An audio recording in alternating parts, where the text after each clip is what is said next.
Let's say the villages around run out of water. You think they're just going to sit there and die? All studies clearly point out towards a serious water strife, but the important action that is needed right now is this, that we need to raise 72 crore saplings in the next 4 years.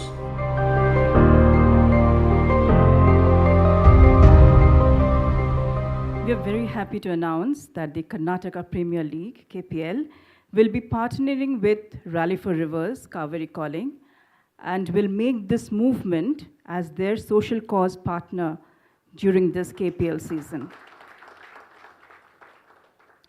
And now, to introduce today's speakers, KL Rahul, one of the most favorite cricketers from this city. He began his test debut, or did his test debut, in 2014 in Australia. He's a wicketkeeper cum batsman, as you know, and currently plays for Kings 11, Punjab in the IPL League. And he has many firsts to his credit. He became the first Indian to score a century on one-day international debut. Rahul has also set the record for the fastest Indian batsman, or fastest batsman to have scored centuries in all three formats in just 20 innings. And Sadhguru is one of the leading batsmen of the country, now batting strongly for the environmental causes, perhaps the only light that we have. Before I invite the speakers onto the stage, so today the conversation between Sadhguru and Rahul will last for about an hour, after which you will have an opportunity to pose your questions for the next 30 minutes. Thank you. And with that, I invite Sadhguru and Rahul onto the stage.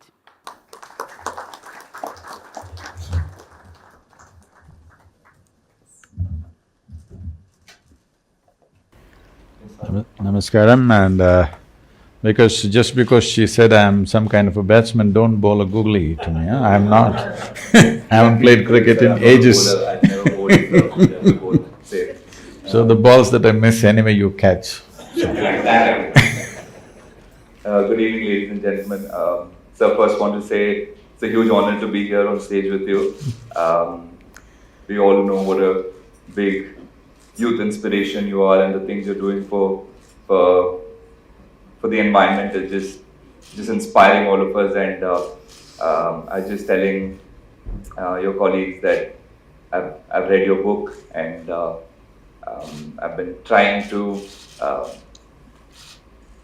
at least I'm trying to do little things, and just a huge inspiration. And I'll focus back to what we're here today for. So happy that you started this campaign to help River Kaveri, and just want to ask you, how big a responsibility is it to revive a river, and how do you plan on doing it single-handedly? Definitely I'm not planning single-handedly. The reason why we are doing many things, and including this, is without a large-scale people's involvement, this is not going to happen. This is not a single-handed job. This is not just my work or your work or somebody else who is here. This is a generational work. As a generation of people, we have taken the largest bite out of this planet. Never before another generation has consumed as much as we have. So, I'm just thinking, before I fall dead, let's fix it to whatever extent we can so that future generations don't look back and see we were the most irresponsible generation ever. In a way we are, unfortunately. Because the way I saw Kaveri 50 years ago, or let's put it this way, the way the previous generations gave Kaveri to us and how it is today, if we hand it over like this means we are a disastrous generation. So I want to see that we are not a disastrous generation. We will fix it to whatever extent we can. Nobody should say we have not done what we should have done. Because in our lives, If we do not do what we cannot do, there is no problem. But if we do not do what we can do, we are a disaster. So I don't want to be that disaster. I want to ensure none of these people, the people of this generation, are not a disaster, that we will do everything we can do. And how do you… what do you think is responsible for all of this that is happening, and what is your advice to youngsters like us? Or I remember I was in UK for 2 months and I didn't know that there was a water problem, and I came home 3-4 days ago and my sister told me that… she told me, don't use the shower, use the bucket of water. You know, so many of us are unaware of situations, and can you throw some light on how this has happened and what we can do? See, there is no one agency or one force or one person to blame. It is just that fundamentally it's ignorance. The most basic ignorance about rivers is people think river is a source of water, or a well is a source of water, or a pond or a lake is a source of water. In a tropical country, it is not a source of water, it is only a destination for water. There is only one source of water for us, which is the monsoon rain. That's the only place from where water is coming. So the rain that comes down, which normally happens to us in this country, somewhere between 45 to 60 days maximum in a year, rain pours down on us. A huge volume of water comes down. When this comes down, our ability to hold it in the soil will determine how many days in a year will the rivers flow. If we hold it, then it flows 365 days. If we do not hold it, it will run away within the next 50 or 100 days, and that's why it's going dry right now. So what allows us to hold the water? The only and only thing is vegetation. There is no rocket science to this. This has been my main mission across the world, including United Nations, our government, central government, all the states. We convince them, you cannot hold water in a dam, check dam, barrage, all these things. These are all okay for usage, but you cannot really enhance water like this. The only way you can hold it is by vegetation. When I say vegetation, or let's say forest, the possibility of increasing the forest cover is impossible in India. We are 1.3 billion people, it's estimated by 2030 we will be 1.5 billion people. So there is too much pressure on the land, there is no way to increase the forest cover. The only other way is to go for agroforestry, that we use forests as a livelihood for ourselves. We grow forests for wealth, we grow forests for economic reasons. When I say we grow forests for economic reasons, right now in the world, the timber market in the world is over $300 billion. Are we sending any timber to any part of the world? No.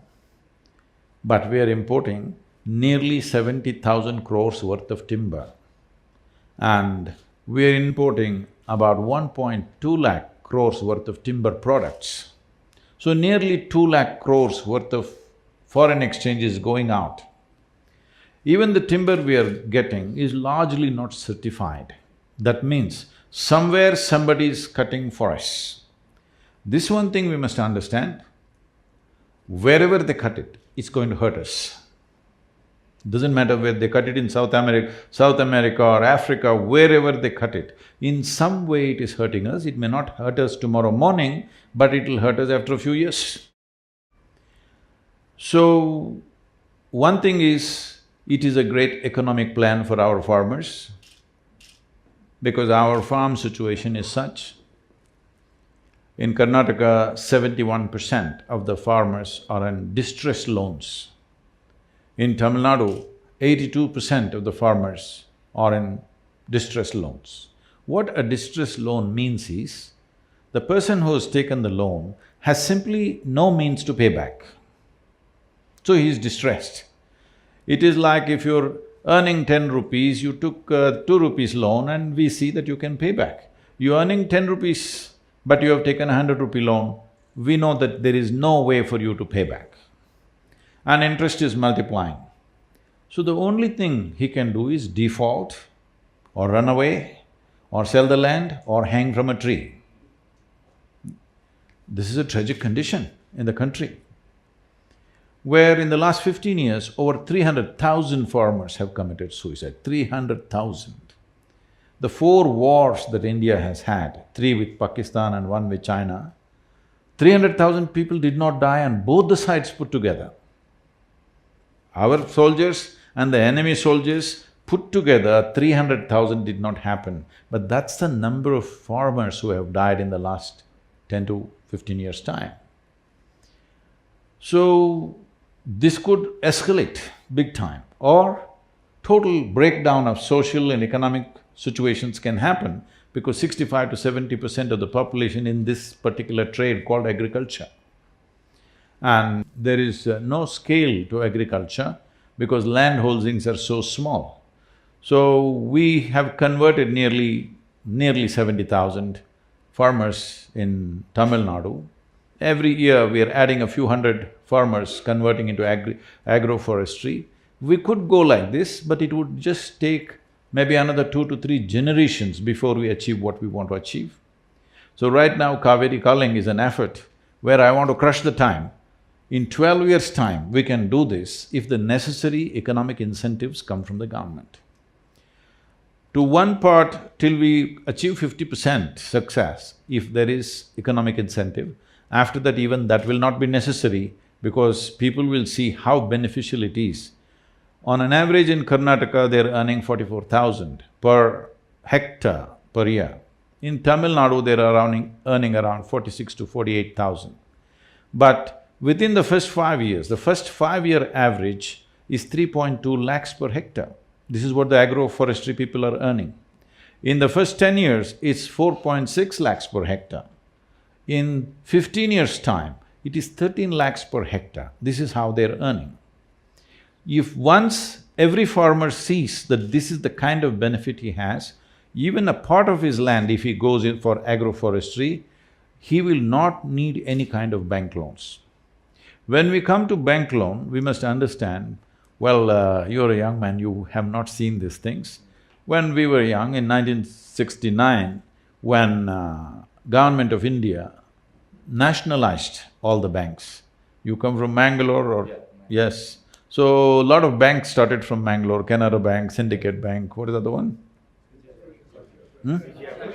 Vijaya Bank, all these. All these things were nationalized. What… nationalization is a nice word. What it is, we just took all your wealth without any compensation. You understand? You're running a bank, that means you had a few thousand crores, but we just took it, the nation. Such a cruel act we did because we wanted to ensure that the rural populations have access to banking. And it made a huge difference, it's been a revolution in the country. But now what is happening is, the solution that we have for farmers' distressed loans is, whenever the election is coming, every state is going about saying, no need to pay back the loan. See, it's very simple. If I give you 100 rupees and somebody comes and says, you don't have to pay him back. All right, I lost my 100 rupees. Next time, even if you say I'm dying, I will not give you 10 rupees. Yes or no? Hello? Is this not the way society will work? If it is assured that you're not going to pay me back, even if you say it is the most dire emergency, I'm not going to give you a rupee anyway. This is what is happening once again. Once again, we're pushing the farmer back into the moneylender's hand, where the interest rate is 60 to 70% per annum. This is a clear death knell for the farmer if he falls back into the hands of the moneylenders once again from proper banking. This whole revolution of nationalization of banks and making rural economies to be flush with banking money is being destroyed right now. But if agroforestry comes in with a little bit of support from the government, the farmer need not go to the bank, he will have enough money. And this is not a new idea or a concept. If those of you who are old enough, you're old, Shiva?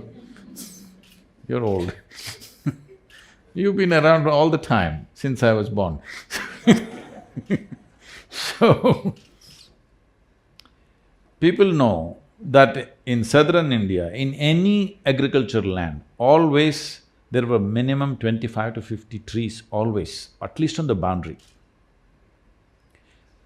Actually, in Karnataka, I have seen people used to name the trees after their daughter, their son and whatever, because when this tree grows up, this was generally planted when the child is born, and this is named after the girl.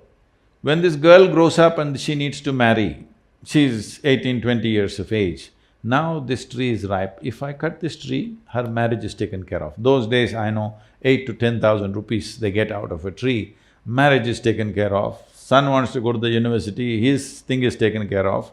So this was the economy of the rural places.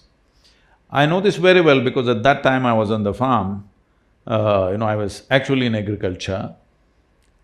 About 40 years ago, massive usage of chemical fertilizers started. I have seen this, agents from fertilizer industries coming and campaigning, you have to remove the trees because the trees are sucking out all the fertilizer, it will not go to your crops, the trees are taking away because of their aggressive root system. So crores of trees across Karnataka was felled. Today, if you fly from Bangalore to Delhi, every 5 minutes you look down, it's a brown desert that you see. Except Western Ghats, rest is just one brown desert from here to Delhi all the way, yes or no? What is our plan for this country?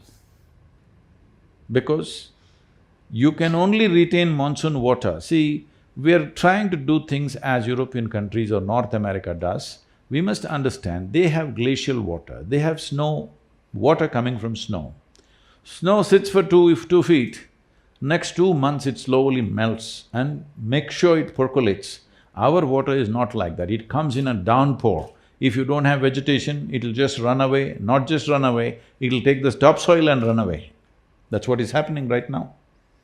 So Kaveri is not even touching the ocean for 6.5 to 7 months in Tamil Nadu. So Tamil Nadu people are thinking, Karnataka people are drinking up too much water.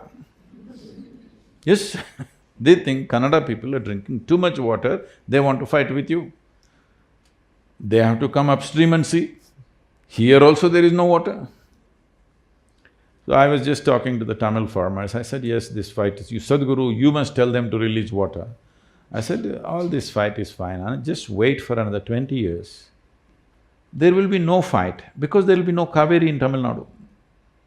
Yes, that's where it's going. On an average, where the Kaveri goes dry, what point it goes dry, on an average, it's withdrawing 3 to 8 kilometers per year. That means, right now, it's about 400 plus kilometers in Tamil Nadu, the Kaveri is running. Probably in another 40 years or 50 years, it will not even enter Tamil Nadu. That's how serious it is. So, I'll go back to your thing about farmers and you spoke about loans and things. I just want to ask, what can a common man do to help farmers? Or if I'm not a banker, but if I want to go with a set of friends and help the farmers, what do I do? So right now, to assist the farmer to shift to agroforestry, there are a few things to happen. One thing is the saplings, large-scale development of saplings. We are looking at, in 12 years, to plant 242 crore trees, that is 2.42 billion trees.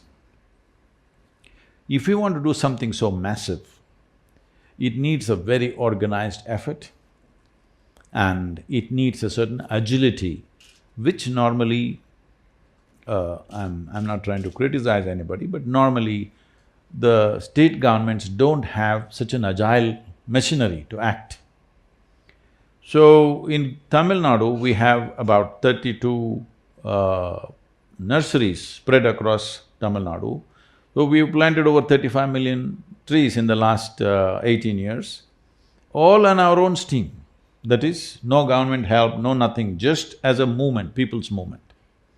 Now this needs to scale up big time, so we have clear-cut plans how to multiply this. Today there's tissue culture, we have all the technologies, everything we've assimilated all these things properly. Now to act, we are looking at taking in all the aspects. It costs about 42 rupees per sapling. In the first phase of 4 years, we need to plant 72 crore trees. If you can campaign a little bit, on your bat if you can have Kaveri calling 42 rupees. Every run you score, you tell your fans to plant one tree. I'll do that. Whatever I'm saying, whichever way you think is appropriate. Like this, everybody must do what they can. As a sports person, you do what you can, as whoever. I'm saying even if you're a beggar on the street, you still can plant one tree a year at least. Isn't it? 42 rupees? Even a beggar can do it. So, it is not a question of resource, it's a question of how concerned we are. So this is only one part of it. We raise the saplings. It takes 18 to 24 months to get the saplings to planting stage. So we want to start now, it's been just launched yesterday, we will move. In September, we're doing the rally, riding about 14 to 1500 kilometers and having about 865 events have been planned along the way. We're a little crazy about these things, how So, this is one part. The next part is to put enough pressure on the government. We have spoken to the Jal Shakti minister, most probably he may come and flag off the event. The environment minister, important thing is to release the trees. Releasing the trees means in this country, if you grow a tree on your own land and you cut it, tomorrow you can get arrested. Okay? So, we got 18 species of trees released, that if you cut them, there is no problem. But still high-value trees are not released. I'm saying, I've put this to the central government, the laws should become like this. Right now, there are laws. These are British-made laws. You know the English. How much do we really know? They made these laws that if you own the land, you own only the top 8 feet of soil. Beneath that, it belongs to the government. So most people do not know this, the water in your well actually belongs to the government. Today, Tamil Nadu is exercising this right. They're saying if you want to hit a bore well, you need government permission. You cannot dig a well in your land as you feel. You have to take a license, otherwise they will not let you take the groundwater because it belongs to the government. I am pushing for a law, anything that's in my land should belong to me. If I hit water, oil, gold, diamond, whatever the hell is there in my land should belong to me. It should belong to the farmer. So if I'm doing badly, it belongs to me. If I do well, it belongs to you. What kind of law is this? So, only if we hit some civilizational aspects, let's say I'm digging and I found Manjadaro in my land, then you can come and take it. Any wealth must belong to me. You can tax it, but you can't take it, isn't it? You should not be able to take it, but right now that's how it is. So we're pushing for laws like this. Above all trees, whatever I grow, as I cut my paddy or sugarcane or whatever else, similarly, whatever else I grow, I must be able to cut it. Right now, we've been talking to various governments and these funny things are happening. I was talking to one of the chief ministers and I said, this kind of laws must go. So he said, I don't think there's a law like that. I said, please ask your forest minister or secretary. So he called the forest secretary and he put it on the… the speaker phone. And he asks, like this, is there a law like this? He says, no, there is no law against cutting the tree. Then he says, no law. I said, is it true? I can't cut a tree and take it, right? Yes, you cannot transport it. What am I supposed to do, have my own cremation in my land? I cut a tree and I cannot transport it. What is it? It's for my cremation or what? I'm storing up. I'm saying a tree is a wealth. The wealth should belong to the farmer. This is very important. So as a part of this, we are pushing for a timber board. As there is a coffee board, tea board, other things, We want people to understand that timber need not necessarily be a forest produce, it can be an agricultural produce. That's what we want to change the picture. Sadhguru, we know with Kaveri depleting, it is going to cause a lot of problems for Karnataka and Tamil Nadu for sure. But why would a different state want to help? Do you think people do? I'm sure people do think like that. It's Yes, your yes. troubles, you face it. Why do we have to help you? But we must understand this, that this is not just Kaveri's problem. Krishna has depleted over 77%. Godavari has depleted over 42%. Narmada has depleted over 60%. Ganga has depleted over 37% or so. So it is not one state's problem or two states' problem. It is all over the place. Only thing is, if we successfully demonstrate that you can turn the river around, a major river. We are doing a small river in Maharashtra, we are very confident we'll do that. It's a 54-kilometer stretch of Vagari river in Yavatmal. Yavatmal has been considered, unfortunately, as the suicide capital of this country.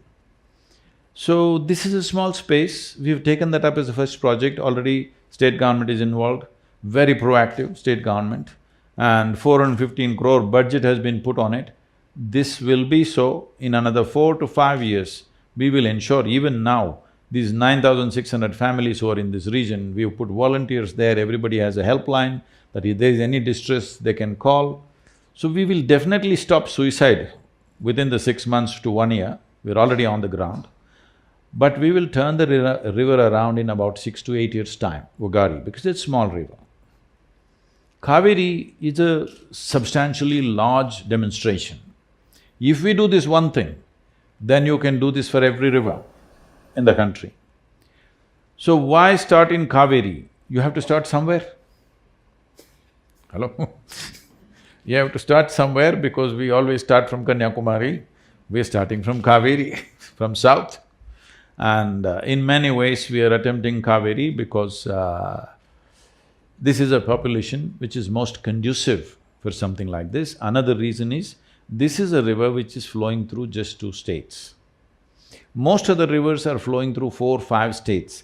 Getting those 4, 5 states together is a much more complex affair rather than these 2. And these 2 states, right now, there is a background of water distress. I foresaw this distress almost 8 years ago, that this is going to be happening. And because there is such a distress, both in Chennai and Bangalore is getting there rapidly, I think it'll be a successful process here than anywhere else because you still can't talk to other cities. You must understand this, water distress is not today.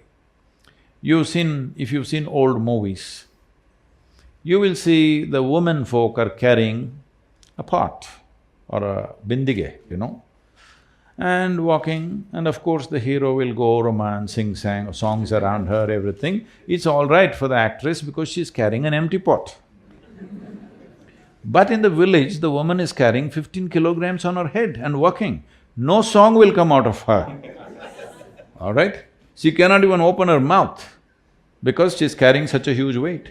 So we thought this is romantic. No, every day she spends half her life just carrying water. So in Tamil Nadu, it is very popular in the culture, they'll say if something really nasty is happening in a home or anywhere, they say this is like Kolai Sunday. That is, they go and fight near the tap, the women.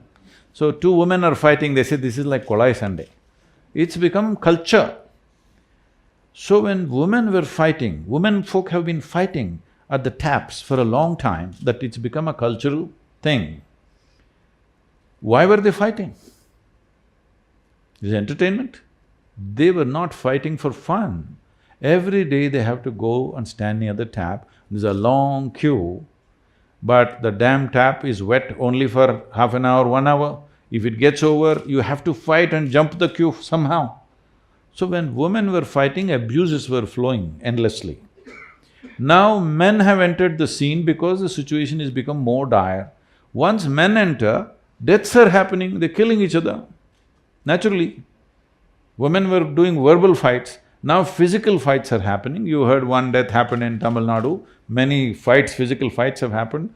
In UP, a pregnant woman was killed just 4 days ago because men are entering the fight now. Now killings will happen. It's not far away when this can happen large scale, because you must see, if we fail to rejuvenate this soil and this water, the civil strife that is waiting on our hands is big. It doesn't matter, cricketers, IPL has grown big, spiritual process is happening, businesses are happening, IT revolution is happening in Bangalore city. Well, in tomorrow, our scientists are putting a moon probe, all this is fantastic.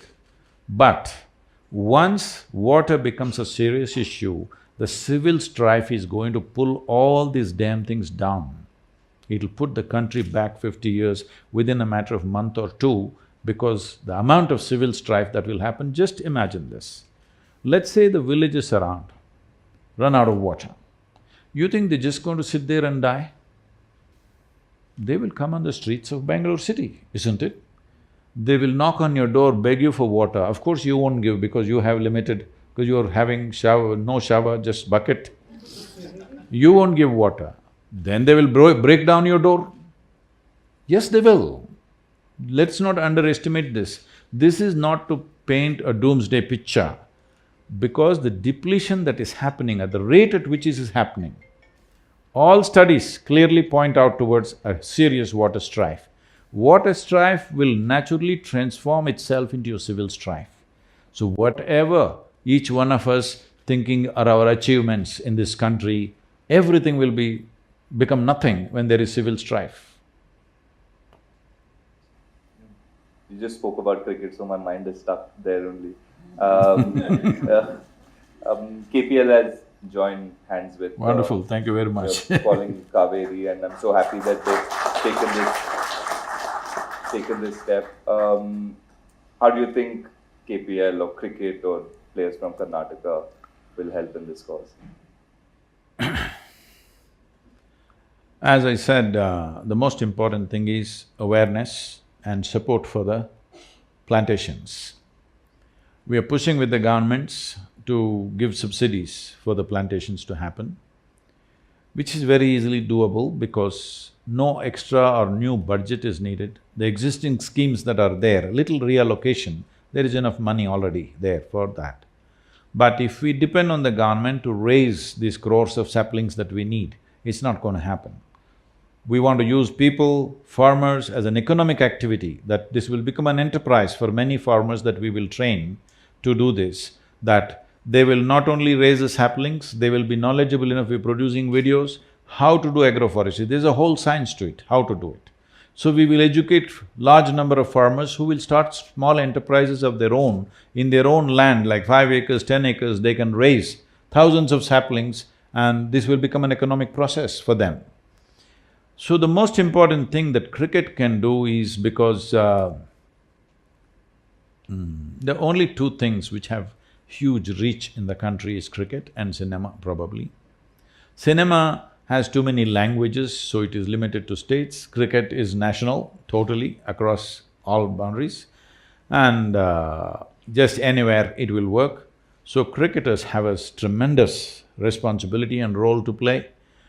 How you want to do it, I don't want to prescribe to you, but the important action that is needed right now is this, that we need to raise 72 crore saplings in the next 4 years. 4 years this plantation must happen, means in 2 years we must raise, in 4 years the plantation must be over.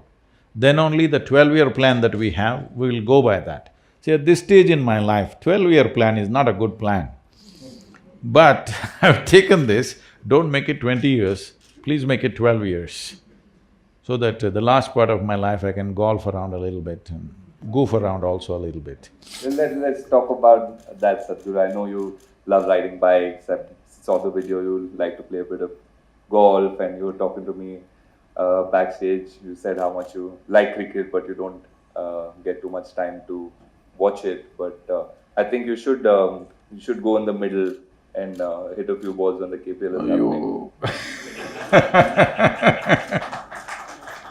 It's like golf, but the ball's coming at a… That's what, that's what… See, I never took a lesson in golf, nor have I ever been to a driving range, but I have a handicap of 9. So people say, Sadhguru, how's this? How do you do this? So I say, see, when I was young, I played hockey, cricket, football, this, that. There, for 22 people, there was only one ball. All the guys were trying to grab the ball. Here, I have my own ball. And there it was a fast-moving ball. Here the damn thing is sitting. I can hit it. But I've played a little golf too, but it's hard. I don't mind the ball. Like reacting to the ball is easier than doing something to a ball that is stationary. See, sitting ball hitting becomes difficult because you're juggling too many balls in your head. I'm juggling nothing. So I hit the damn ball.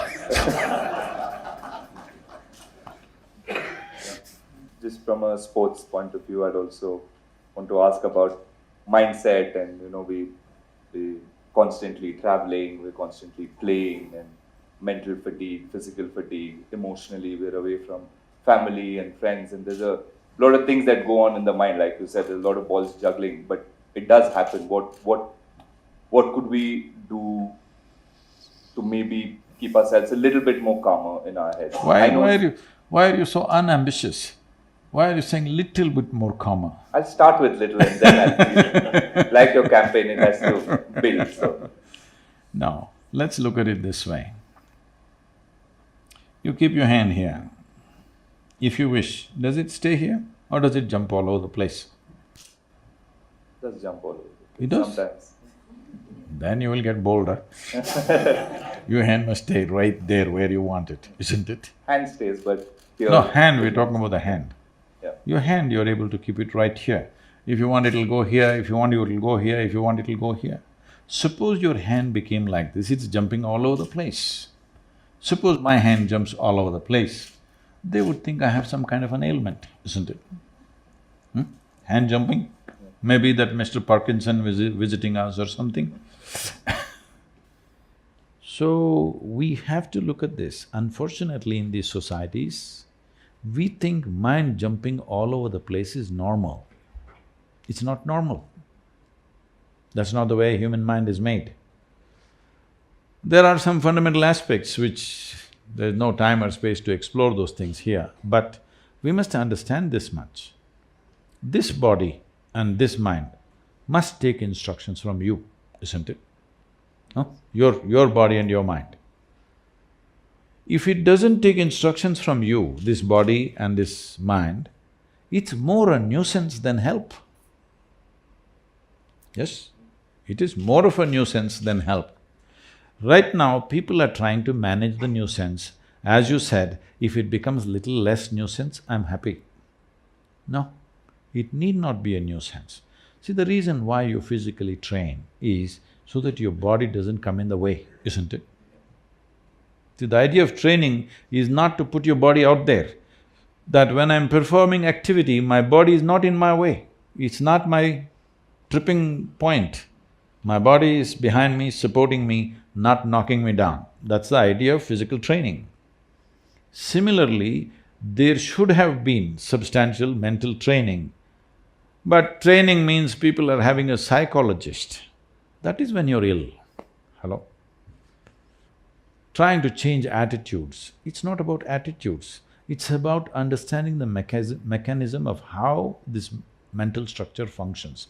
As physiology functions, the psychological framework functions with a certain parameters. If you do not understand that and handle it, then it is only by chance on a certain day you are in the zone. Rest of the time, it's a risk. The rest of the time you're chasing that mindset where, some days, like you said, some days automatically you end up in that mind space, in a good mind space. And after that, that is where you want to be. So rest of the time you're chasing it. See, a game is subject to various realities. It's not all you. There's also somebody who's throwing the ball in tricky ways, all right? It's not all you. You're only 50%. The other 50% is there all over the place. So that 50% must happen. You cannot do 100%. Even if you're as brilliant as you can be, you could be gone first ball. That's the nature of the game, all right? If that nature of the game is removed, then there's no game. If every time you can hit it, then there's no game. You cannot hit it, that is the game, isn't it? So leaving that part, this 50%, which is your 100%, that must happen every day, even if you change your underwear. I'm saying, whatever that lucky charm that you have, for somebody it may be some kind of a pendant, somebody it's a mantra, somebody else it's an underwear, it doesn't matter what the hell it is, but you're trying to hang on to something to create some kind of a mental sense of confidence. There are two ways to work. Either you can work with confidence or you can work with clarity. See, right now, if I ask you to walk from here to there, or anybody, if I ask them to walk from here to there, they will walk up and down, no problem. Why? It's clear, the lights are on. Suppose we switch off the lights and make this hall pitch dark. If I ask them to walk, now they will struggle. Why? Now they need confidence to take the next step. Why? Because there is no clarity. So people think confidence is a substitute for clarity. It is not. What you need is absolute clarity, not confidence. With confidence, sometimes it may work by chance. It's like, let's say you want to cross the highway where traffic is moving at a certain speed. To build confidence, people have various slogans. Somebody says, Jai Shri Ram, somebody says Allahu Akbar, somebody says something else. You shout one of these things and run across the highway. Maybe you will make it. Hello? Maybe by sheer chance you made it, or because of the compassion of some driver, you make it. But if you try every day, we know where to pick you up, for sure, isn't it? So similarly, when a bowler bowls a ball, you close your eyes and hit it. Maybe it'll go for a sixer, but if you try every time, we know what, right? This happened. An American lady came to Bangalore. This was… now those auto rickshaws have gone down. At that time, auto rickshaw was the fastest thing going on the Bangalore roads. It felt fast because it made a lot of noise. It was doing only 40-45 kilometers per hour, but because of the way they drove on three wheels, it felt like it's a Formula One or something. So, this lady came and this guy is just driving to impress this foreign lady who's come to the city. He's trying to impress her with his skills of driving, and he's going through everything, and so two buses are coming, he goes boom in between, and she just screams and yells, and all this happened. Then after she got down, she asked him a particular moment when those two buses came, how did you make it? There was hardly any space.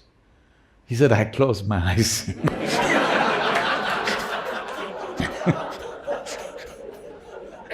So she came and told me, those terrible three-wheelers. So if you close your eyes, sometimes just works. So this is what confidence means. I'm sure in every game, people are trying to train people, you must be confident, you must be confident. No, you should not be confident, because confident means you are not in touch with realities. Clarity is what is needed. Because just before the… okay. So we were, like I was talking to a group of journalists, and this is at that time when Pakistan was playing in India for the one-day internationals which were going on.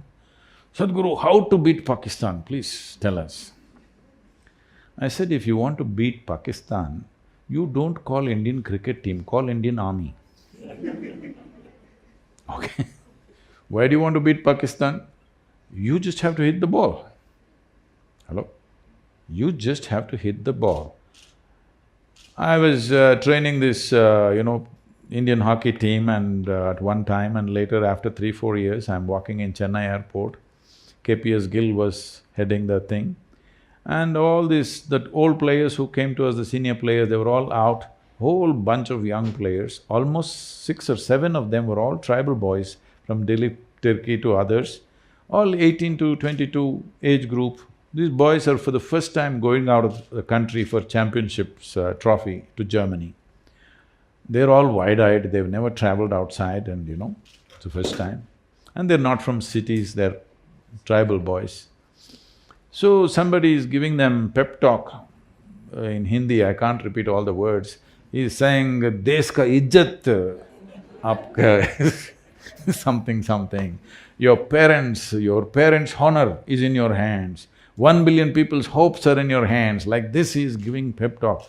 These boys are 1 billion people's stuff sitting on their head. Then I was passing by, KPS Gill saw me and said, "Sadhguru, can you say something to the boys for the first time, they're going out of the country?" So I said, "See, you know how to play hockey?" They said, "Yes." I said, "I don't think you know how to play hockey. You don't know how to play hockey, that's why you're looking like this. You're looking like this because you obviously don't know how to play hockey." "No, we know how to play hockey," suddenly their pride. I said, "If you know how to play hockey, first thing is forget the 1 billion people, forget your maa-baap business. There's only one thing, the damn ball should be in the opposite goal, that's all you know. You need lust for this.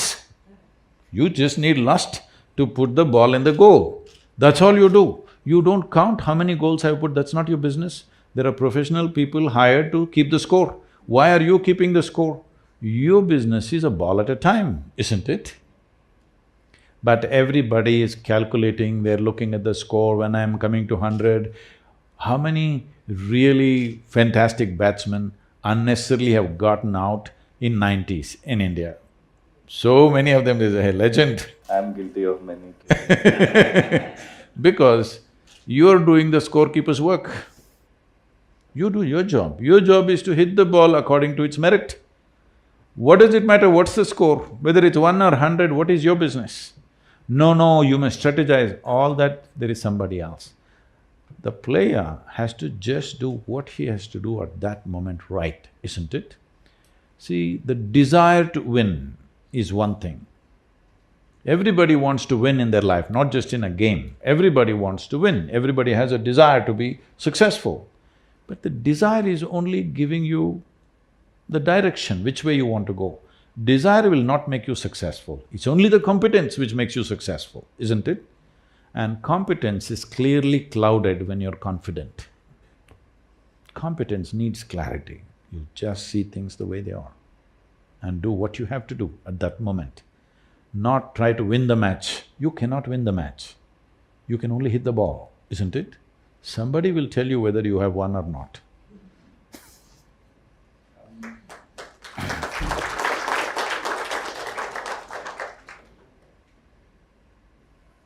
Happiness, there's… Professional happiness makes me the happiest. Being happy with family, that's a different kind of happiness. But when I score or when we win a game, that… I feel like I've lost it somewhere. I don't know which makes me more happy. Obviously winning a game gives me that high. So when you step off the field, when you're with your family or friends, not playing cricket, nobody watching, that feels a little lesser than that high. Why would the mind do that? See, whether it's happiness or misery, pain or pleasure, agony or ecstasy, whatever the human experience is caused from within, isn't it? It's manufactured by you or no? Yes. So right now, what happens within you needs a push from outside. That is, we must put 100 on the board. Even if it ends at 99, you will be very miserable, isn't it? You must put 100 on the board, the crowd should roar, and we must be declared the winners. This is an impossible condition for your happiness. isn't it? That's not going to happen every day. For nobody it'll happen every day, isn't it? Nobody it is going to happen every day. Even if you're a Superman, it won't happen every day. So happiness is a condition within you. It's like this. See, it's a question of pleasantness. Why I'm saying pleasantness is because there is substantial evidence, medical and scientific evidence to show only in pleasant states of experience, your body and your mind will function at its best. There's enough evidence about that. So if you want to play cricket well or anything well, you must be able to harness this body and this brain. That's the only way, isn't it? If you harness this body's prowess and the mental prowess in the right sense, that action will happen in the best possible way for any human being, whatever the nature of activity. Now, pleasant states of experience means this: if body is pleasant, we call this health. It's needed. Hello? You want to be pleasant in your body or no? If it becomes very pleasant, we call it pleasure. If your mind is pleasant, we call this peace. If it becomes very pleasant, we call it joy. If your emotions are pleasant, we call this love. If it becomes very pleasant, we call it compassion. If your very life energies are pleasant, we call this bliss. If it becomes very pleasant, we call it ecstasy. If your surroundings are pleasant, we call this success. Right now what you're doing is, you are going for the last one, success. To create the last pleasantness around us, let's say in this hall we want a pleasant atmosphere, we need the cooperation of all these people, otherwise it won't happen, isn't it? But I want to be pleasant in my body, mind, emotion and energy is 100% my business, isn't it? This one thing if you do, that your body, mind, emotion and energies are always pleasant. Now, outside pleasantness, it's a question of skill. It's a question of times in which we exist, I'm saying. Suppose you were here in Bangalore city, let's say 500 years ago, you wouldn't be playing cricket, maybe you would be breaking coconuts or something, I don't know. Yes or no? So what we are doing right now is just a consequence of time, isn't it? Because of the times in which we exist, we are doing certain things, that's not the important thing. The important thing is, my body, my mind, my emotion, my energies are at highest level of pleasantness. If it's like this, if I'm ecstatic, will I hit the ball well? What do you think? I think so. Yes, 100%. Because your body and your mind will not come in your way. There are other things, of course. Outside situations are there. Maybe it's a ball that nobody can hit sometimes. That's a different matter, but you are not the issue. This one thing everybody must do in their life, in your life, you're not the issue. There are 1,000 other issues to handle. But this should not be the issue. Once this is not the issue, you will effortlessly handle other issues. This doesn't mean everything will work your way, but what best you can do will happen in your life. As I said earlier, what we cannot do, it did not happen, that doesn't matter. What we can do did not happen, this is a disaster, isn't it? So my last question before they can ask you some question. Can you elaborate a bit on how this 42 rupees will be used in the project, and you can throw some more light on that? The detailed breakup we can give, this involves this kind of activity. One thing is, our volunteers are on the ground. Let me explain what is a volunteer. When we did the Rally for Rivers, the entire Isha Foundation is a volunteer force. But apart from that, when we went for Rally for Rivers, I gave a call to the youth of this nation that for 3 years, if you can focus your life on India's rivers, we can make a huge difference. So they said, but Sadhguru, we don't know anything about river, we don't know what is environment, how to fix it, what… I said, you don't worry about that, we run a 4-month-long training programs for this. I said, there's only one qualification you need. That is, you must suspend one thought in your head. That is, what about me? This one thought you suspend for 3 years, I will see, we will make you into a Nadivira. Hundreds of them came forth. Many of them resigned well-paying jobs. A few of them, halfway through their PhDs, they dropped their studies and they are with us. Now, for Kaveri calling, we are going to call many, many more.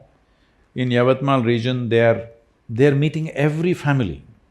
They're just on the ground, meeting every family in the region to make sure they know what they need to do to come out of their present situation. This is what has not happened in this country. The last mile, nobody is willing to walk. Somebody makes the policy up there, somebody allots the finance, somebody eats up half of it somewhere, all kinds of things happen. But nobody is going to that last man and telling him what he needs to do. What is it that he needs to do? Unless he does the right thing, there is no solution. It is just academic, we are just talking about it. Solution will happen only when it touches the last man. Fortunately today, we have various kinds of mediums through which we can communicate. We don't have to necessarily physically meet 5 million farmers in this region. We can communicate in many different ways, we will be using every possible means to do that. So all this costs money, but that is not the major thing. The major thing is, we need to lease large tracts of lands and you need soil. In most of the places where they give you land, the soil is not suitable, so you will have to transport soil. So you need transportation and whole infrastructure to do that. All this we are doing on a certain scale in Tamil Nadu already, but this scale needs a huge push. So these 42 rupees, how it is managed is, we have a board of people, a responsible board. In this there is a Supreme Court judge, there is the World Wildlife Fund chairperson, there is a chairperson of your star woman entrepreneur in your city, Kiran Majumdar is on it. We have 2 former chairpersons of ISRO, that is the Indian Space Research Organization. We have the topmost water expert in the country. We have a person who started the farmer producer organization movement, he's considered the father of FPOs. So there is a responsible board. This entire Kaveri Calling Fund is going to be managed by an internationally reputed auditing firm under the aegis of this board. This Kaveri Calling account is not managed by Isha Foundation or me or anybody concerned with me. This is managed by this group of people, and we are also bringing in few more people from Karnataka and Tamil Nadu to be a part of this management. So it is being managed in a responsible way, the way it should be, and accounts will be put on for public viewing because an international accounting firm is going to manage this. So nobody need to fear what will happen to the money if that is a concern. They need not fear, this is the best way to do it. And how exactly this 42 rupees will get divided, we must understand this on the ground realities. In different kinds of lands, in different kinds of terrains, in different kinds of social situations, this money will vary. In some place we may be able to manufacture, to be able to produce a sapling for 25 rupees. In some place it may be 100 rupees. So on this, on an average, we have calculated 42 rupees. So this variation will happen, it's not like exactly everything will cost. See, for example, this involves about 15 different kinds of species of trees, the agroforestry basic module. The larger module involves about 80 different species of trees. There are some species of trees that we can make it for 5 rupees. There are places where our volunteers are doing, where every weekend thousands of them will come together and produce this at their own cost. This one may happen for 5 rupees. There is another kind of timber tree which will take probably 200 rupees. So calculating all this, we have arrived at this 42 rupee number. So it should not be looked at, okay, this is only this much packet, why did it cost 40 rupees? That's not the way, on an average. But the important thing is, It is well managed by the most responsible people that you can find in the country. And to ask a question, please put your hands up and… Microphone. Good evening, everyone. Pranam Sadhguru. Hello, Rahul. My name is Dhanush. My question is, it's relating to an article published in today's Hindu newspaper, The Hindu. It's about reforestation in Philippines. So in 1900, 65% of Philippines was covered with forest. In 1987, due to commercial deforestation, it was reduced to 21%. So after that, which government took an initiative, and by 2010, it was increased to 26%, which is a average growth. So Philippines has now introduced a program in which it makes it mandatory for each elementary, high school and college student to plant 10 trees before graduating. So the sites where to plant are advised to them by government. So as Rahul pointed out in today's conversation, what a common man can do, and the framework which you replied as to 242 crore trees has to be planted in next 12 years. So I consider it's a matter of choice, like we can do it or we may not do it. So why not, given the unconscious scale in which humanity is living today and the immediate need for redressing the environmental chaos, isn't compulsion, as in a law, the best way out? So why not make planting trees or saving a river a compulsion, maybe by a law, as in Philippines? Thank you. They are Filipinos, we are Indians. You're underestimating us. It's very different. And above all, you must understand this. See, there is no forest land. Very little forest land is left to do plantations. For example, in Kaveri Basin, only 20% is forest land. Out of this, 8% has good forest. We don't even have to touch it. Another 4–5% is mildly denuded forest. Some replantation could happen there. Another 3–4% is totally denuded forest, which must be replanted. This is not the challenge. This can be easily done because this land is dedicated for forest. It belongs to the forest department or the state government, it can be easily planted, that's not the challenge at all. I know everywhere on the WhatsApp and other things, somebody comes up with a drone, we can shoot this, we can shoot… You don't need any of those things. With the kind of population we have, we can organize that the forest lands are replanted, that's not a big deal. But over 80% of the land is agriculture. This is the thing we need to understand, because all the time these activists and others are going on trying to hit some industry.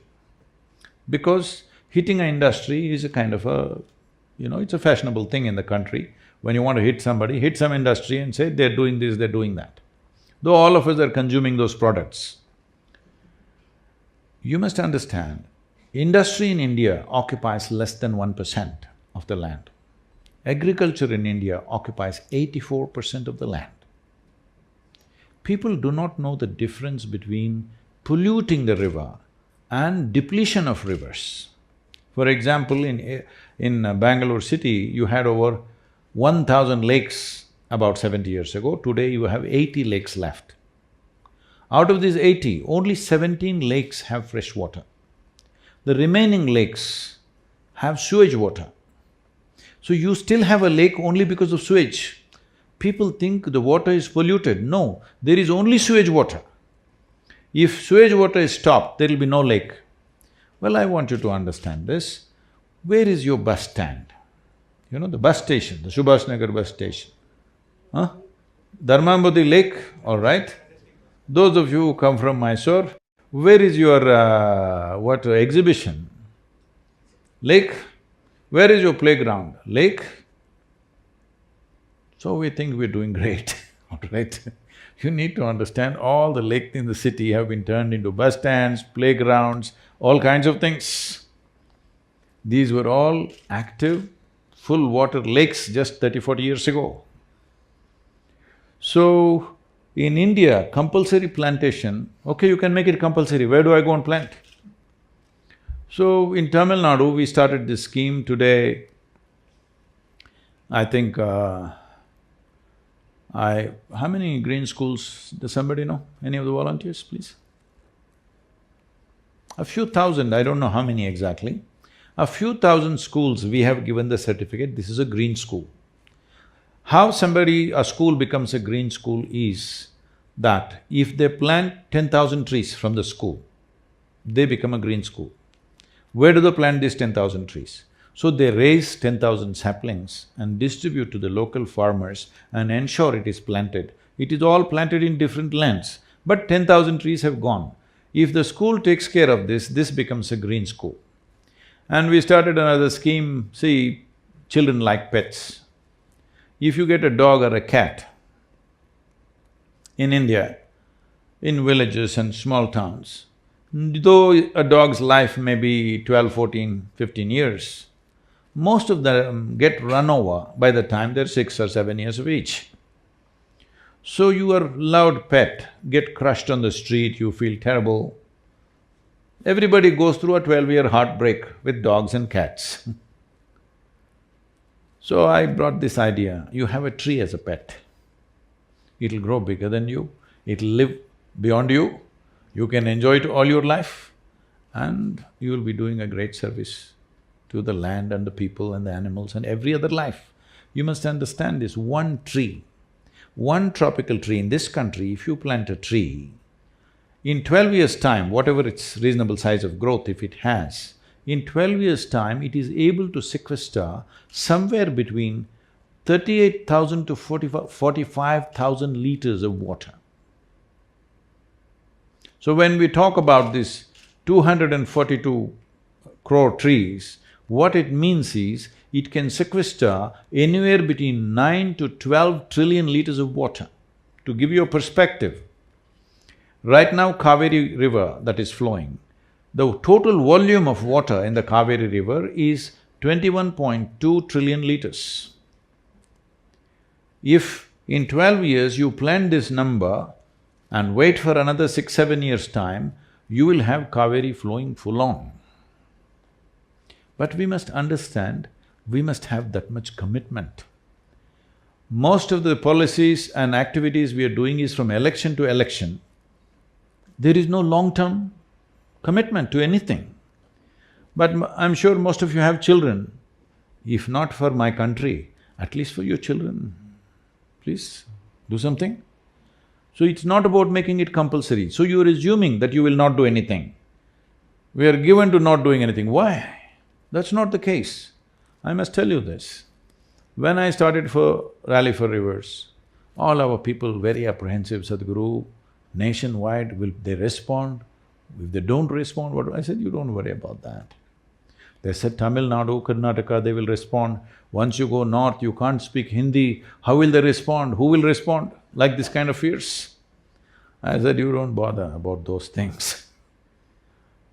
162 million people responded. Never before for any movement in 30 days' time, 162 million people responded.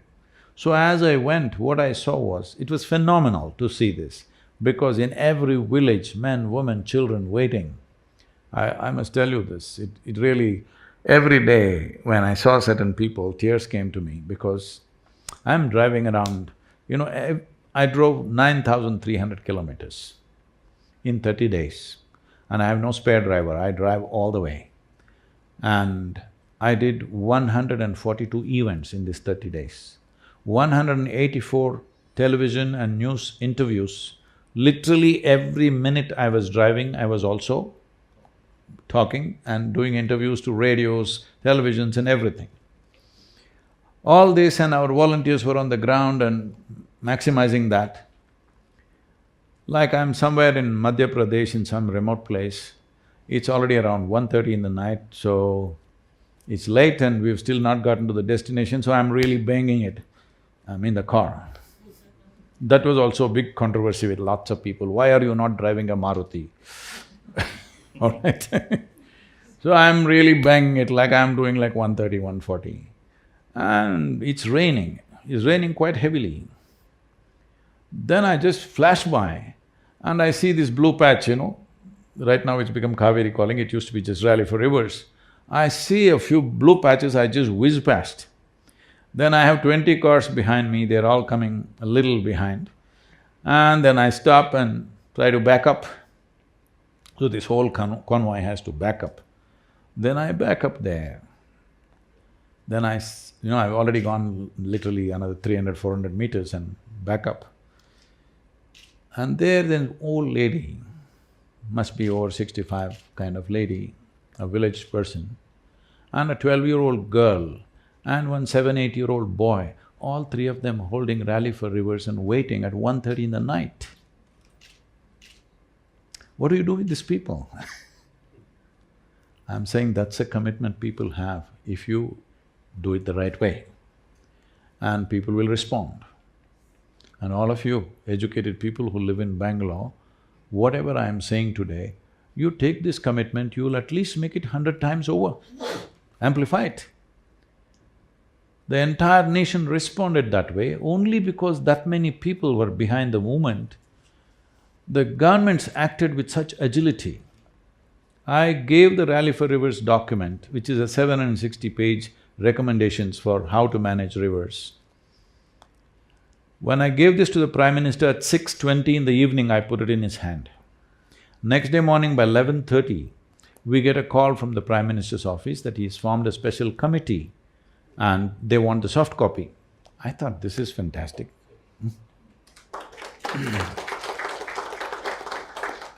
And within about 12 to 15 days, it was in the hands of Niti Aayog, where I went and addressed all the ministries who are there as to how to put this together. They put this through the scientific process tests and economic tests.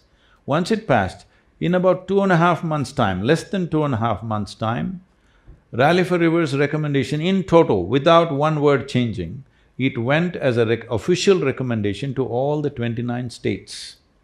Four states are proactive and they're doing good work. Another 4, 5 states, we have MOUs, we are working with them. Rest of them are little… that includes you, little sleepy mode. We need a crisis. We need a crisis to act. Well, right now Chennai has run out of water. Tamil Nadu people will act now, I know. Will Karnataka wait for Bangalore to go dry and then act, or are we sensible enough to act now? This is all the question is. So make it compulsory for the children. Why?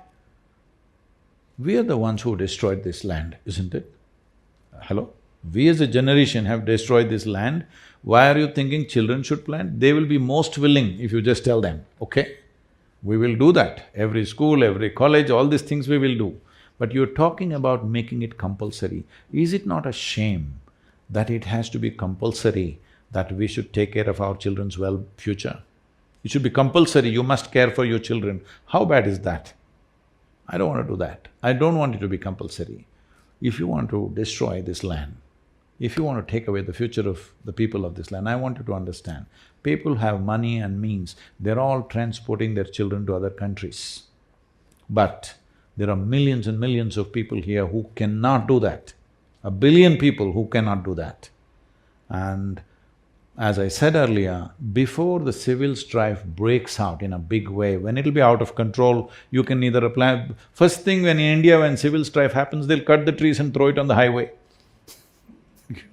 At that time, you can't talk to them, plant a tree, do this, do that nonsense. Right now, it's still in control. This is the time to do it. There is a solution.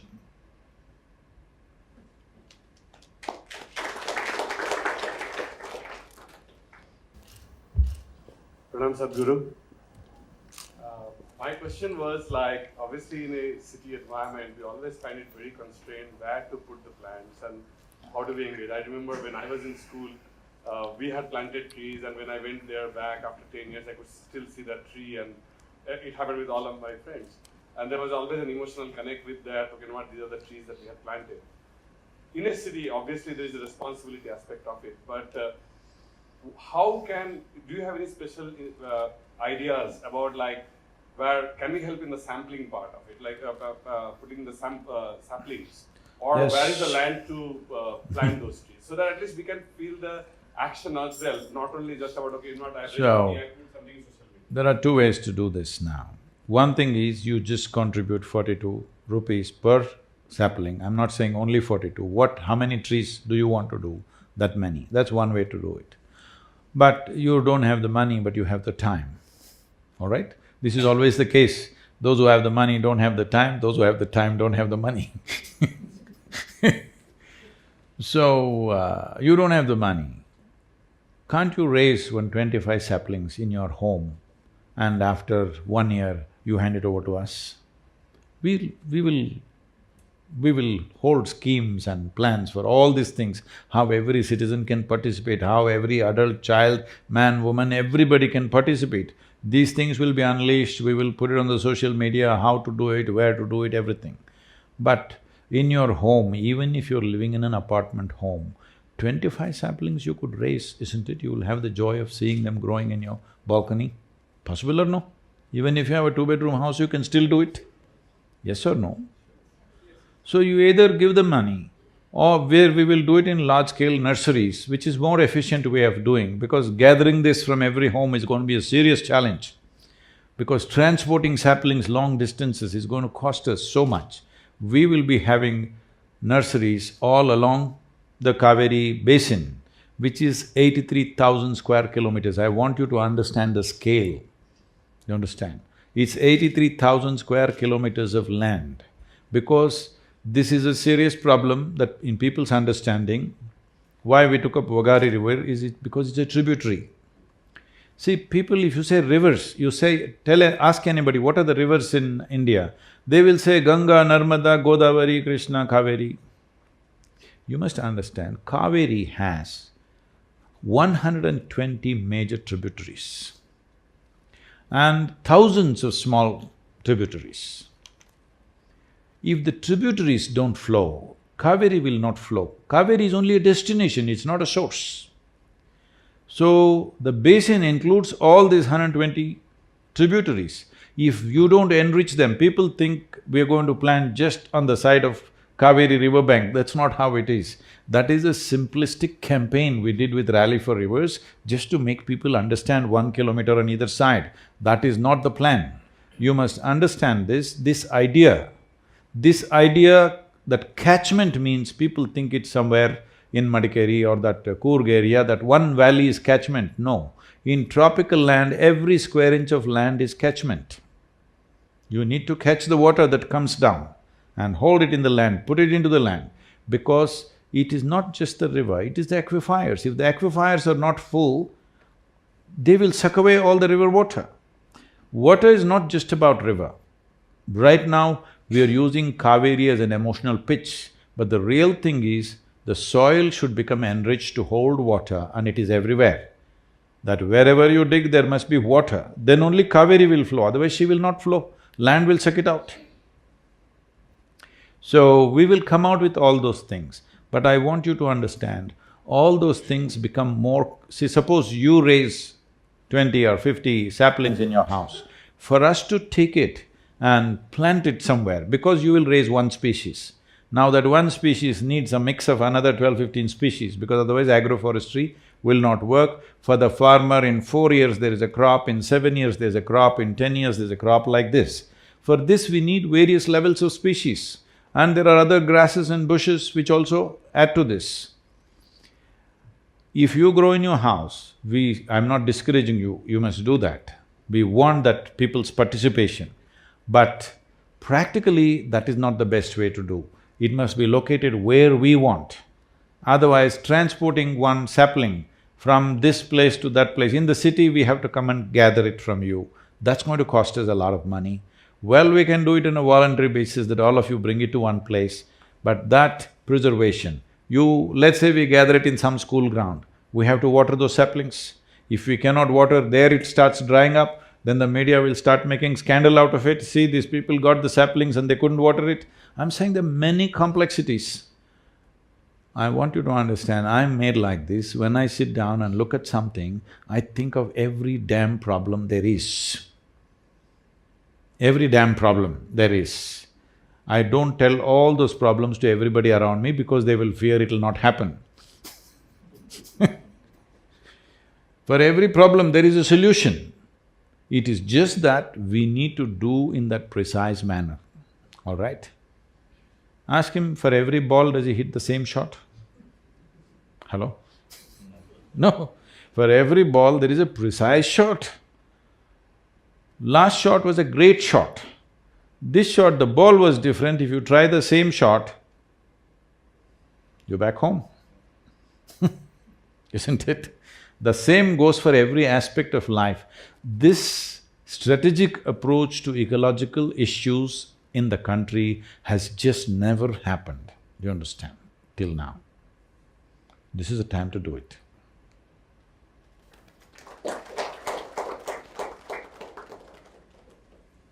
If Rahul and his team really pitches for it, I think 500 million saplings will happen, because at least there are 500 million people who will do it if they just say it.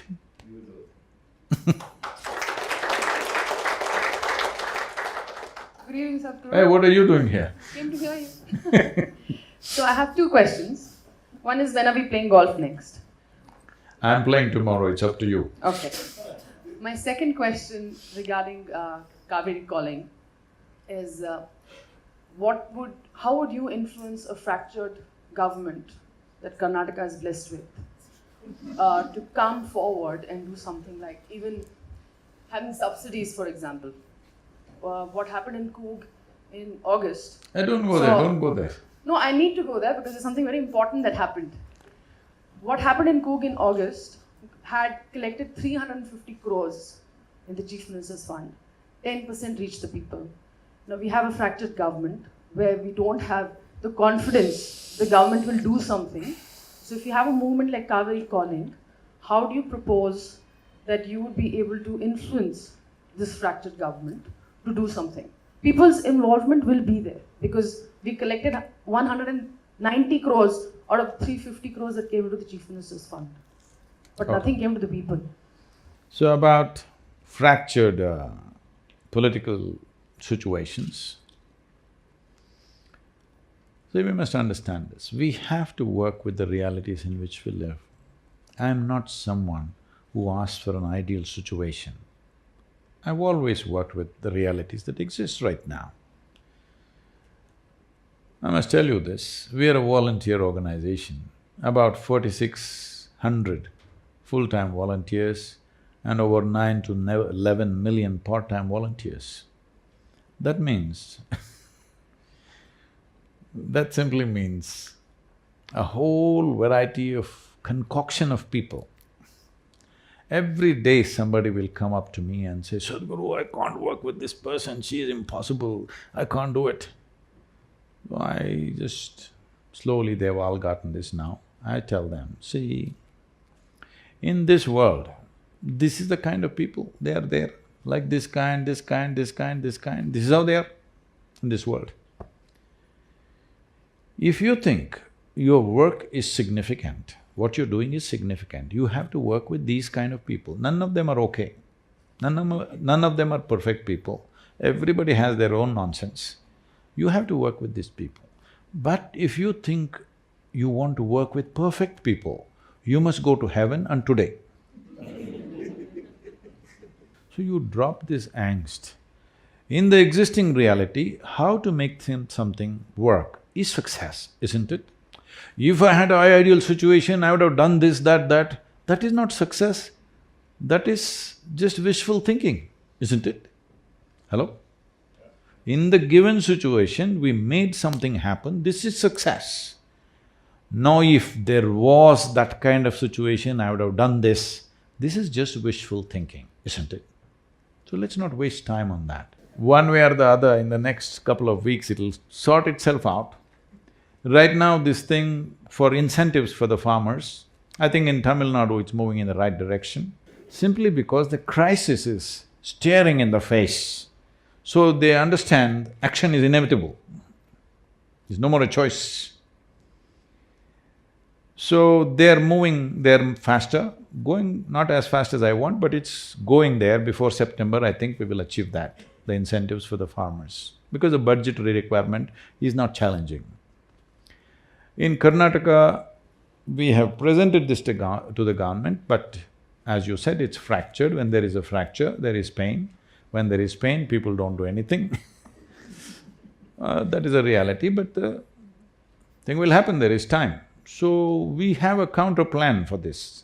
If the incentive comes, we will go about campaigning in every village in the Kaveri basin. I want you to understand, this covers over 100 taluks. So this is many villages and over 5 million farmers, but we will campaign in such a way every one of them will get the message that there is an incentive. And of course, government machinery also will announce that there is an incentive. Our business is to go and explain how to harness the incentive that's given. Because in this country, most of the incentive that the government has given, various schemes where thousands of crores are sitting, people do not know how to harness it. Because there is a huge problem of you have to fill 112 application forms, and not everybody has the endurance to last for the century of forms. They just get beaten halfway down, okay? So we will see how to facilitate this. But suppose they do not announce the incentive, then we are using the rally as a way to put pressure on the government. So both ways you must be with me, you understand? If the incentive comes, it is about doing activity. If the incentive doesn't come, it's about putting pressure on the government. Both ways it must work. Only then it's going to happen, because this is the realities of the nation. We better learn to work in that. Hi, Sadhguru. I have two questions. One is… Have you seen Lady Gaga? Huh? Have you? So you must hold the microphone like this, yeah. Okay. The first question is, yes, many people will support this this campaign and this for planting the trees. But how can we assure that these trees which we plant will not get cut?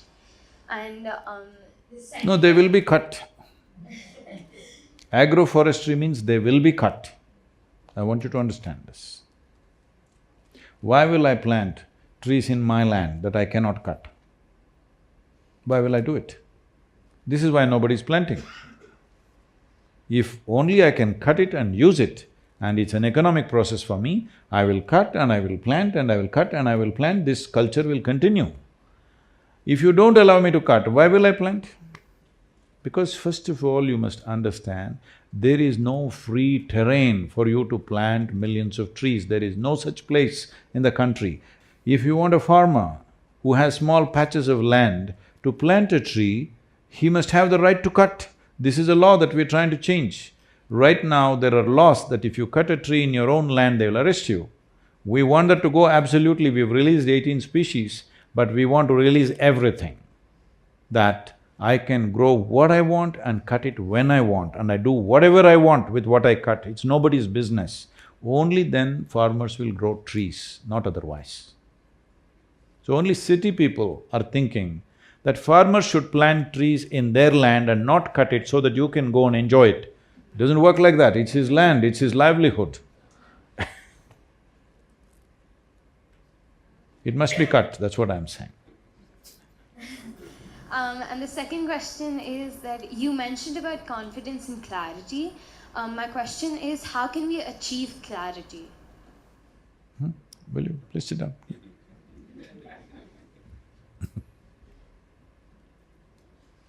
See,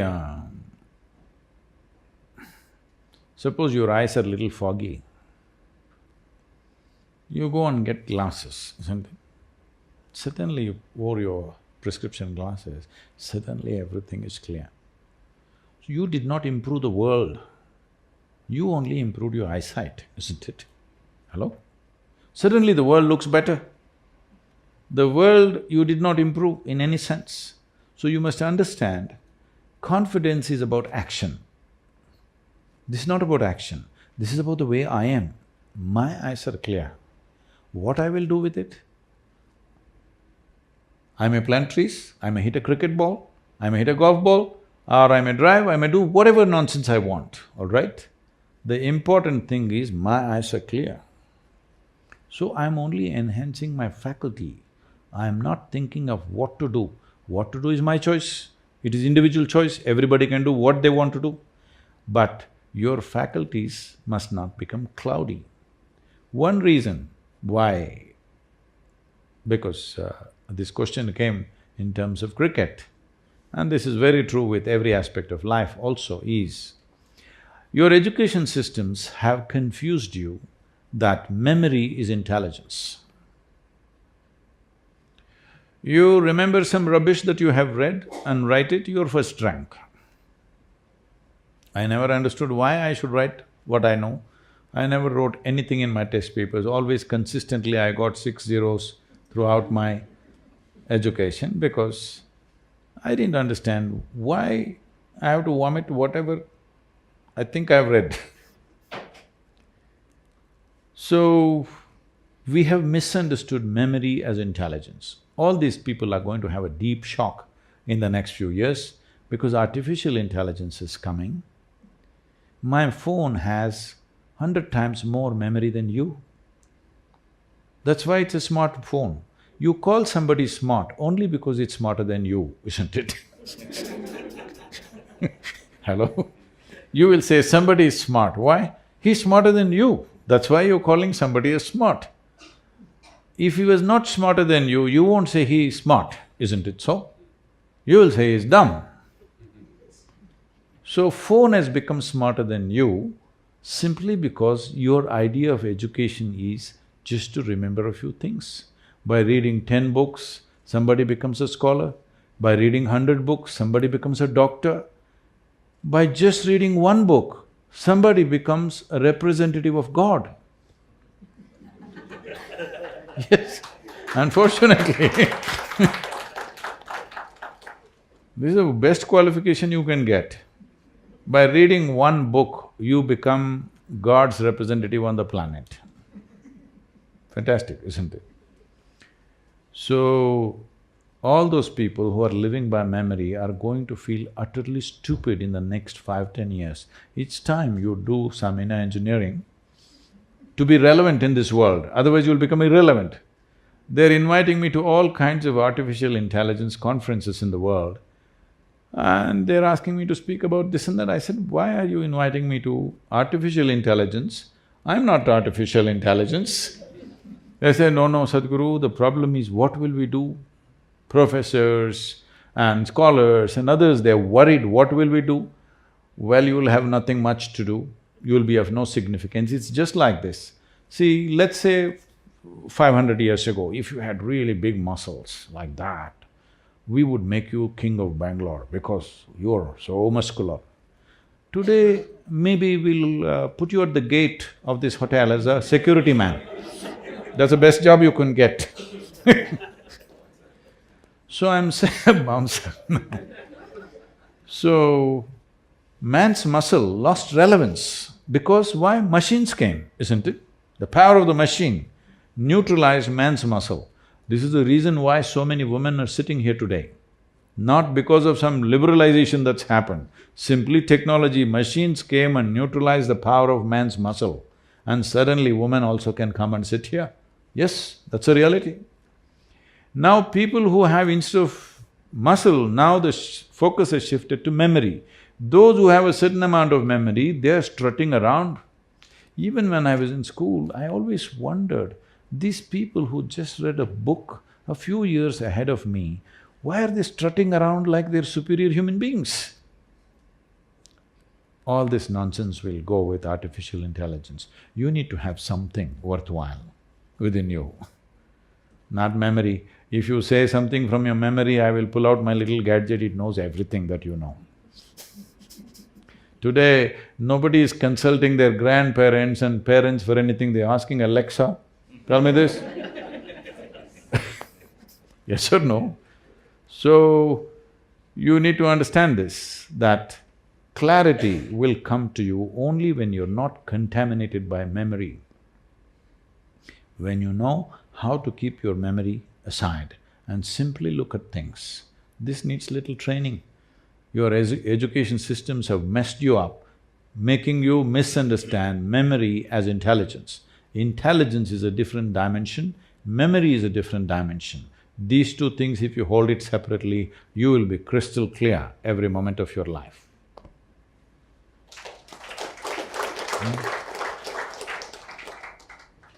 I hope the Karnataka Premier League… I've never watched Karnataka Premier League matches, maybe I'll get to watch something. We'll be grateful if you could come for the finals at Mysore. When is that? It's on the first. First of? First of September. Whoa! So you want me to start the rally 2 days early? We want to be in Coorg on 2nd, I think it's possible. What is it? It's 2020. Lit, is it? Yeah. Floodlit, in the evening. I think I'm there then, 1st September. Positive. Ground is beautifully made in the middle of the university. Which is the ground you're playing? The place the Mysore University has given us the ground. But that's not… there's no grass in it. I've played. Now is it? Now we Oh, we all played on rough ground and half my knee skin have left there.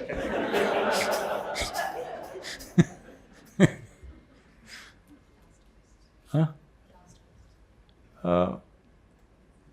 Okay, anyway, with the… what do you call it? KPL, Premier League.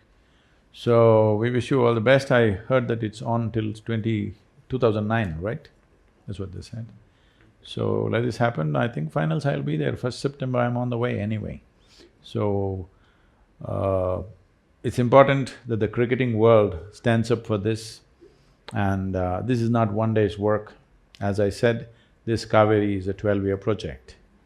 I feel in a matter of 5 to 6 years, if we have pushed it to a certain volume, the rest of the country and the rest of the rivers and river basins will pick it up by themselves.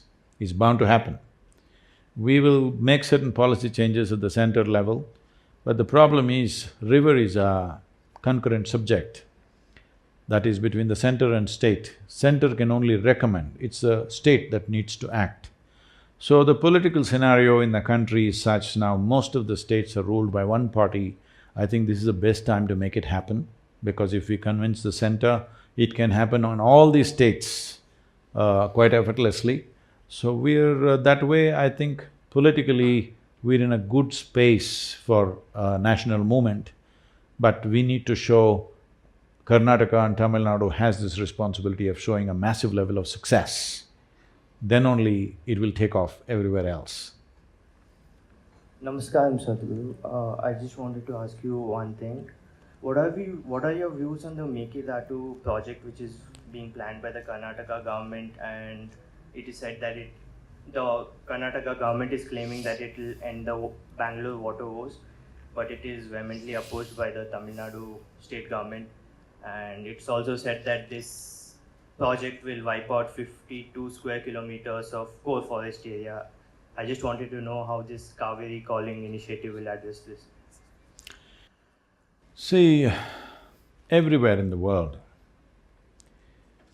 people have understood what is the science of hydrology. And whatever they did 100 years ago, they're all changing it. In United States, over 900 major dams have been decommissioned because they see this is the most disastrous thing you can do. In India's geography, almost there's simply no room for building more dams. Unless you want to completely destroy everything. You must understand, an average temperature of over 32 to 35 degrees when it is there, if you hold water in a large lake, the evaporation in about 90 days is approximately 65%. So you want to evaporate all the land, all the water that is flowing through this is all knee-jerk kind of thing. So you're only talking further about how to exploit more. Instead of seeing how to revitalize, we are still thinking how to exploit more. Because most governments unfortunately think election to election.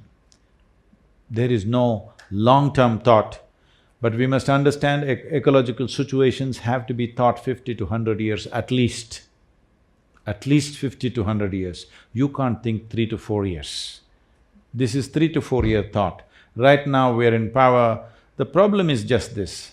See, if a particular government or all of you, if you plant millions of trees, your nameplate will not grow on the tree. That's a problem with the tree. But if you build a dam, you can carve it on the stone and put it there. Many dams in Karnataka have gone dry, all right, already. But your nameplate is there. This foolish man built this dam. I want you to understand, there was a time when the English suddenly left us in 1947, there's no infrastructure in the country. Something had to be done to survive. That time we did desperate things, built all kinds of dams, whatever. It's okay what we have done, we don't have to do post-mortem of that. But that time is over. Now there is a whole deeper understanding of everything, how it works. Now you're still talking about what we did 50 years ago and say, I will do the same thing. Because you have no sense of what's happening now in the world. And this is a tropical country. Holding water is not the solution. We need to generate water in the groundwater. We must understand India is the only country which is exploiting over 80% of groundwater. I'll tell you my experience in Bangalore. This is almost 40 years ago when I was running a construction business, and we got some contract in Majestic area. We were supposed to put concrete columns. We just dug 5-6 feet. It's full of water. You won't believe this. Every pit we put 10 HP diesel engine motors, but we could not empty the water, we could not put concrete into that. That's how it was. Today, I don't know, maybe you have to go 500 feet at least. Huh? In this city area? 1,000 feet. So you know what you have done.